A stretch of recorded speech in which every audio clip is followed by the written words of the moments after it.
வணக்கம். நீங்கள் இணைந்திருப்பது வடக்கின் குரல் செய்திகளுடன். கிளிநொச்சியில் டிப்பர் ரக வாகனத்தில் சிக்கி 1.5 வயது குழந்தை பலி. கிளிநொச்சி போலீஸ் பிரிவுக்குட்பட்ட அம்பாள்குளம் பகுதியில் 1.5 வயதுடைய பெண் குழந்தை ஒன்று டிப்பர் ரக வாகன சிட்டுக்குள் நசியுண்டு உயிரிழந்துள்ளது. கிளிநொச்சி போலீஸ் பிரிவுக்கு உட்பட்ட அம்பாள்குளம் பகுதியில் உள்ள வீடொன்றில் தந்தை செலுத்திய டிப்பர் வாகன முன்சிலுக்குள் சிக்கி 1.5 வயதுடைய பெண் குழந்தை உயிரிழந்துள்ளது.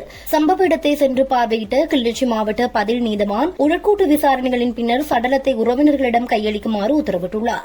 மேலும் சம்பவம் தொடர்பில் கிளிநொச்சி போலீஸ் விசாரணைகளை முன்னெடுத்து வருகின்றனர். சச்சினின் சாதனையை முறியடித்த ரஜத் படிதார். ஐபிஎல் சீசனின் 34வது லீக் போட்டி பெங்களூர் சின்னசாமி மைதானத்தில் நடைபெற்றுள்ளது. இப்போட்டியில் Royal Challengers Bangalore, Punjab Kings அணிகள் மோதியுள்ளன. இப்போட்டியில் 28 ஓட்டங்களை பெற்று பெங்களூர் அணி தலைவர் ரஜத் படிதார் ஐபிஎல் தொடரில் 1000 ஓட்டங்களை கடந்தார்.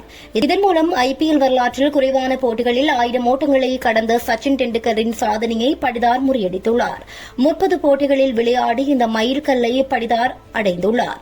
அதற்கு முன் சச்சின் 31 போட்டிகளில் 1000 ஓட்டங்களை பெற்றிருந்தார். ஐபிஎல் வரலாற்றில் குறைவான போட்டிகளில் 1000 ஓட்டங்களை கடந்தவர்களின் பட்டியலில் தமிழக வீரர் சாய் சுதர்ஷன் 25 போட்டிகளில் முதலிடத்தில் உள்ளார் என்பது குறிப்பிடத்தக்கது. மேலும் பெங்களூரு அணிக்காக ஹோக்லி படிக்கலுக்கு அடுத்தபடியாக 1000 ஓட்டங்களை கடந்த 3வது இந்திய வீரர் என்ற சாதனையை படிதார் படைத்துள்ளார். கட்டுநாயக்க விமான நிலையத்தில் போதைப் பொருட்களுடன் சிக்கிய பெண்கள்.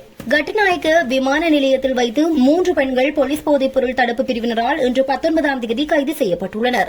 இந்தியாவிலிருந்து 6 கோடி ரூபாவுக்கு அதிக பெறுமதியான குஷ் போதைப் பொருட்கள் சட்டவிரோதமாக இலங்கைக்கு கொண்டு வந்தவர்களே இவ்வாறு கைதாகியுள்ளனர். கைது செய்யப்பட்டவர்கள் 25, 48 மற்றும் 50 வயதுடைய கொழும்பு, வெள்ளப்பிட்டிய மற்றும் மாளிகாவத்தை பகுதிகளைச் சேர்ந்தவர்கள் என தெரியவருகிறது. சந்தேக நபர்களிடமிருந்து 5248 கிலோகிராம் குஷ் போதைப் பொருளை போலீசார் கைப்பற்றியுள்ளனர். கைது செய்யப்பட்ட பெண்கள் அவர்கள் கொண்டு வந்த போதைப்பொருள் தொகையுடன் நீர்கொழும்பு நீதவான் நீதிமன்றத்தில் முன்னிலைப்படுத்தப்பட உள்ளமை குறிப்பிடத்தக்கது.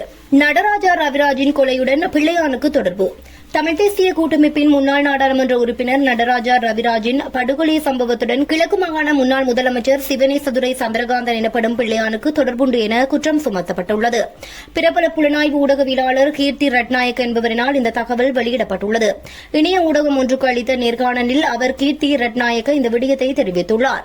ரவிராஜ் படுகொலை செய்யப்பட்ட சம்பவத்துடன் ராஜபக்ஷ தொடர்பு படவில்லை என்றும் அவர் தெரிவித்துள்ளார். பிரபல வர்த்தகர்கள் கடத்தப்பட்டு கப்பம் பெற்றுக் கொள்ளப்பட்டு பல்வேறு சந்தர்ப்பங்கள் தொடர்பில் சட்டத்தரணியான நடராஜா ரவிராஜ் தகவல்களை திரட்டியிருந்தார் என கீர்த்தி ரட்நாயக்க தெரிவித்துள்ளார்.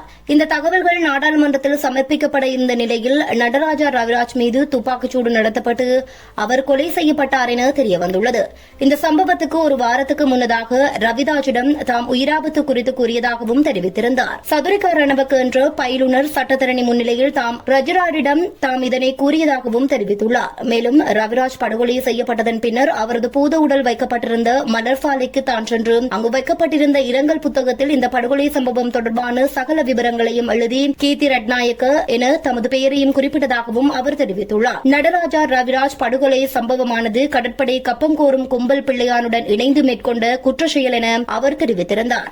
மேலும் பிள்ளையான் சிறுவர் துஷ்பிரயோக சம்பவங்களில் ஈடுபட்ட ஒருவர் என்றும் அவர் மேலும் குற்றம் சுமத்தியுள்ளார். உள்ளூராட்சி தேர்தல் வாக்குச்சீட்டு விநியோக நடவடிக்கை ஆரம்பம். உள்ளூராட்சி மன்ற தேர்தலுக்கான உத்தியோகபூர்வ வாக்குச்சீட்டுகள் வீடு வீடாக சென்று விநியோகிக்கும் பணி இன்று சனிக்கிழமை 19ஆம் தேதி ஆரம்பமாகிறது. உத்தியோகபூர்வ தேர்தல் அறிவிப்புகளை விநியோகிப்பதற்கான சிறப்பு நாளாக 27ஆம் தேதி அறிவிக்கப்பட்டுள்ளதாக தபால் மா அதிபர் ருவன் சத்குமார் தெரிவித்துள்ளார். உத்தியோகபூர்வ வாக்குச்சீட்டுகளை விநியோகிக்கும் நடவடிக்கை 29ஆம் தேதிக்குள் நிறைவடையும் என எதிர்பார்க்கப்படுவதாகவும் தெரிவிக்கப்படுகின்றது. இதனிடையே அனைத்து தபால் வாக்குச்சீட்டுகளும் 21ஆம் தேதிக்குள் விநியோகிக்கப்படும் என தேர்தல்கள் ஆணைக்குழு தெரிவித்துள்ளது. இது தொடர்பாக ஏதேனும் நீதிமன்ற தீர்ப்பு கிடைக்கப்பெற்றால் உள்ளூராட்சி மன்ற தேர்தலில் அஞ்சல் வாக்களிப்பு தாமதமாகும் என தேர்தல்கள் ஆணைக்குழுவின் தலைவர் RMAL ரத்நாயக்க தெரிவித்துள்ளார். இதுவரை 227 உள்ளூராட்சி நிறுவனங்களுக்கு தபால் வாக்குச்சீட்டுகள் விநியோகிக்கப்பட்டுள்ளன. மீதமுள்ள 112 உள்ளூராட்சி நிறுவனங்களுக்கான அஞ்சல் வாக்குச்சீட்டுகள் நாளை மறுநாள் விநியோகிக்கப்படும் என தேர்தல்கள் ஆணைக்குழுவின் தலைவர் தெரிவித்துள்ளார். தொடர்ந்தும் வடக்கின் குரல் செய்திகளுடன் இணைந்திருங்கள். நன்றி.